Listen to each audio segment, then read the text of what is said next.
the Jewish people from Skopje.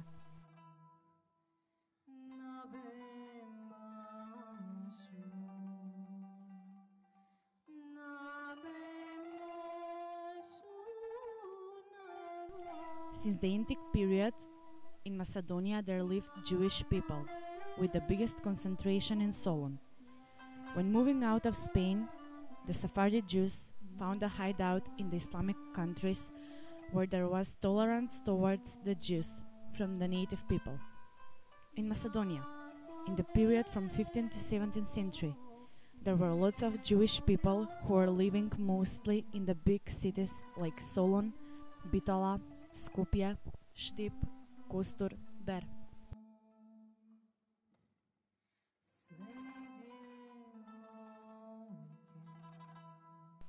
It's possible that the Jews started moving to Skopje as a culture and administrative center very early. At the end of World War I, in Skopje, they didn't have much influence as they had in the other cities like Solun and Bitola. Between the two world wars, the number of the Jewish people in Skopje started to grow. The biggest part of the Jews in Skopje were living in the Jewish square, which was on the left side of the river Vardar, right under the Kala fortress. Jewish square through the centuries started to change its appearance, filling the look with restaurants with dwelling, huge number of private houses and school. Between, there was a wide street on which there were many markets. In the space between, from the right side, there was a national theater with a small park, and from the left side there were two streets with modern buildings. From the east, the square was next to the church St. Dimitria and the stone bridge. With time passing, as the number of Jews grew, more and more people started moving in the square, so more Jewish families started to build their homes in the other parts of the city, to which the Jews gave their own names. It's specific that these families lived one next to another or were grouped in streets. The bigger groupation of Jews outside the square lived in Bandanda. The synagogue was located in the very center of the Jewish square in a small area. The synagogue wasn't made in a special way or either, was big or beautiful. In the same square, there was Jewish middle school in which the Jews was studied religion. The citizens of Skopje were crossing over a few bridges to reach the square. The main bridge was today's stone bridge and one wood bridge, which today's location was between Stone Bridge and the bridge of Goca Delchak, where you can directly face the theater.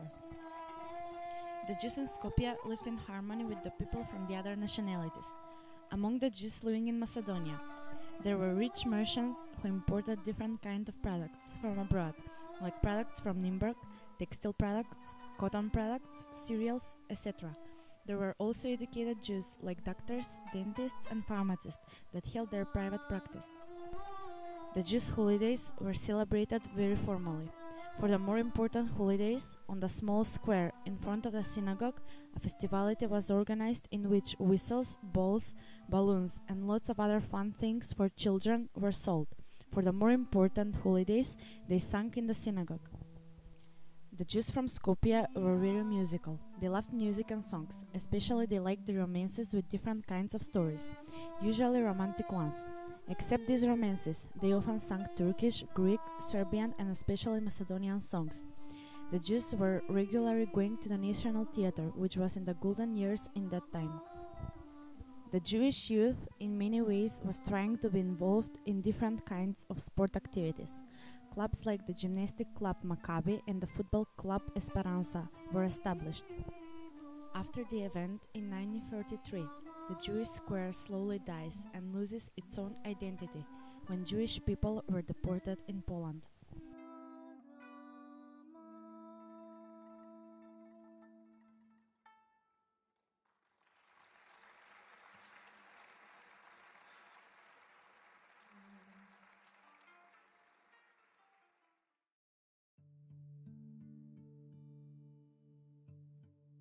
After some time, the Holocaust happened, which is a term that is used for the massive systematic killing of almost 6 million European Jews on the time of the World War II from the Nazis in Germany, led by Adolf Hitler. The night between the 10th and 11th of March 1943, 7,200 Jews, or 98% of the whole Jewish population in Macedonia, were erased. Most of them were from Skopje, Bitola and Štip, and some families from other cities. They were brought in the monopoly in Skopje, today's tobacco, where their money and jewelry were taken away from them. A couple of days later, in the camp, they were shoved in wagons and in extremely hard ways. They were transported in the concentration camp of death, where they were immediately executed. All 7,200 were identified.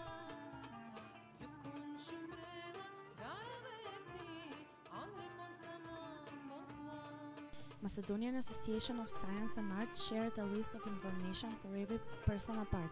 Around 2% of the Jews from this country avoid the deportation because they joined the People's Army of Liberation.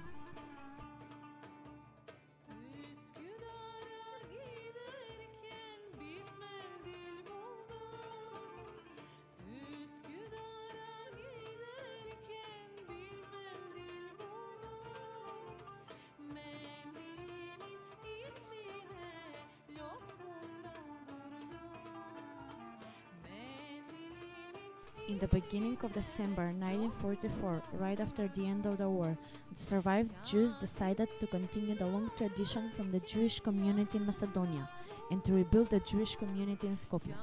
Georg Blair was chosen to be the first president of the Jewish community in Skopje. In 1946, the community counts 461 members.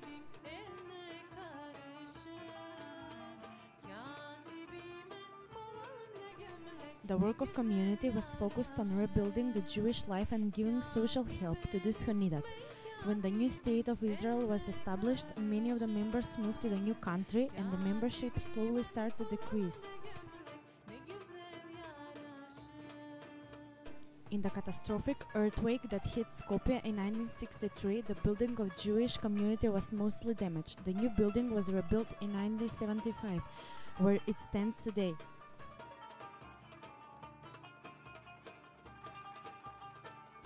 Today, it is the only Jewish community in Macedonia that counts around 205 members, most of which are Sephardi Jews.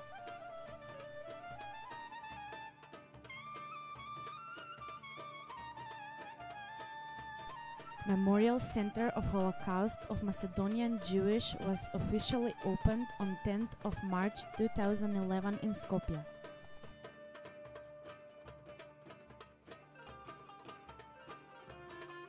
The new museum building was dedicated to the Holocaust and sponsored from the government of Republic of Macedonia, rising on the place where the old Jewish square was, which where previously were enforced property restitution.